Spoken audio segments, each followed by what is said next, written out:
56% mengatakan kesulitan menelusuri rekam jejak paslon di pilkada. Ada bermacam kategori politisi busuk seperti koruptor, pelanggar HAM, pecandu narkoba atau judi hingga perusak lingkungan. Menjelang pemilu 2004, IJ mengakui sulitnya membuat daftar hitam politisi busuk. Investigasi dan verifikasi butuh putusan pengadilan, laporan polisi, laporan pajak, LHKPN, dan sebagainya. Nah, Pak Beni, silakan mengenai soal bagaimana ternyata sulitnya akses publik melihat siapa sebetulnya calon kepala daerah ini, rekam jejaknya. Ya, ini kan masalah kita ya. Hukum itu menjadi instrumen menyandera masyarakat untuk mendapatkan akses informasi publik. Ini kan informasi. Rekam jejak kandidat itu nggak boleh disembunyikan. Nah, di Indonesia itu aneh. Banyak kepala daerah yang sudah ditahan malah maju. Saya nggak di salah satu kota pendidikan, saya nggak sebut kotanya. Itu udah ditahan, tapi sekarang nyaloni lagi. Jadi sanksi sosial bangsa kita ini terlalu mudah. Karena masyarakat itu, kita itu melodramatik, mudah lupa. Ingatannya pendek. Mengapa ini terjadi? Karena kesadaran politik itu nggak ada. Lah Bung Karno dulu menekankan tentang pendidikan karakter. Tapi dulu kita membuat revolusi mental, tapi kepental kan. Karena revolusi modal itu menurut Bung Karno, harusnya kita menjadi manusia merdeka.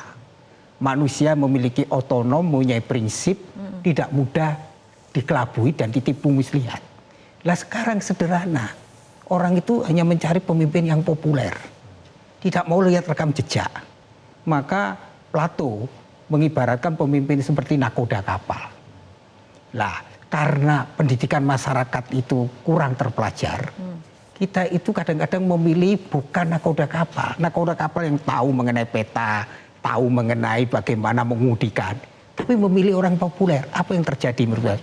Kita menabrak. Banyak sekarang kita mengalami itu. Pemimpin yang populer, populis, dekat dengan rakyat, jualan kemiskinan, jualan seolah-olah gendong bayi, terus kemudian terjun di tempat-tempat kumuh, kemudian nyebur ke sungai. Itu kan semua drama yang diciptakan. Tetapi rakyat ketipu, yang apa dikatakan oleh Bapak Suci Fransiskus III, menghadiri satu forum di Roma tentang politik, yang mengatakan bahaya politik popularisme itu hanya menjual kemiskinan, menjual kesusahan orang kecil, tetapi dia tidak memberikan kebahagiaan untuk orang miskin. Karena ini hanya jualan. Lah paling bahaya adalah marketing politik ini dengan lembaga surveinya kemudian membuat popularitas itu. Popularitas itu harusnya diukur dengan kemampuan rekam jejak. Apa yang sudah dilakukan, apa yang sudah dikerjakan. Dia benar-benar nggak pemimpin yang bisa menyelesaikan kesenjangan sosial. Apakah rekam jejak dia misalnya tidak melanggar hak asasi manusia?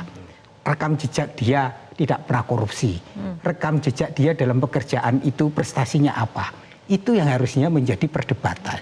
Jadi dalam debat itu harusnya debat pada program-program yang terukur dan mudah direalisasi. Jangan buat program-program semua digratiskan. Apa yang terjadi? Popularisme menghancurkan negara-negara Amerika Latin. Venezuela bangkrut.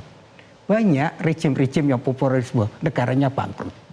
Nah, dari sini kita bisa melihat bahwa nanti pentingnya ketika kita memilih gubernur, bupati, wali kota, rakyat harus punya kesadaran kritis. Rakyat harus menjadikan komunitas pemutus kata, bukan penggiat kata. Kalau penggiat kata itu, kita termakan propaganda. Termakan oleh survei-survei seolah-olah, oh dia popularitasnya tinggi. Hati-hati. Itu bahaya budaya kepalsuan itu. Nah, maka carilah pemimpin yang orisinil. Pemimpin orisinil yang kaya gagasan, yang mudah direalisasikan, yang jelas rekam jejaknya. Keempat, punya kemampuan dalam manajerial. Kelima, dia punya hati terhadap mereka yang kecil dan yang lemah. Nah, program itu harus diukur dengan apa? Adu gagasan, adu program, dan harus dikritisi. Kita harus sadar sekali lagi. Jangan mau dibodohi untuk 2 kali lagi. Ini kayak Pak Jain dan Pak Sukidi ingin menambahkan. Kita Pak Jain dulu deh. Jadi saya sepakat soal rekam jejak ya. Ini juga yang kami alami sebagai peneliti ketika mencoba mengcompile rekam jejak tadi.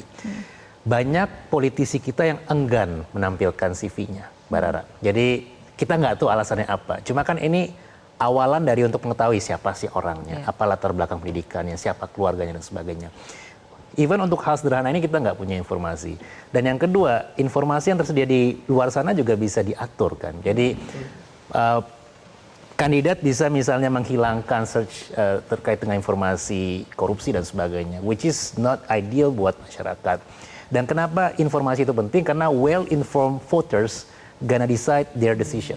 Ya, ini yang mungkin hilang di kita sekarang. Kita nggak punya informasi yang lengkap, tiba-tiba kita disodori kandidat yang kita nggak tahu backgroundnya apa. Sehingga kita memutuskan untuk milih juga kita bingung ya Romo ya. Ini perlu dipilih atau enggak gitu. Nah, ini mungkin yang kita butuh kesadaran semua pihak bahwa masyarakat perlu diberikan informasi yang cukup sehingga nanti ketika datang ke ballot box mereka mempunyai informasi yang lengkap dan bisa mempertanggungjawabkan juga keputusan mereka nanti.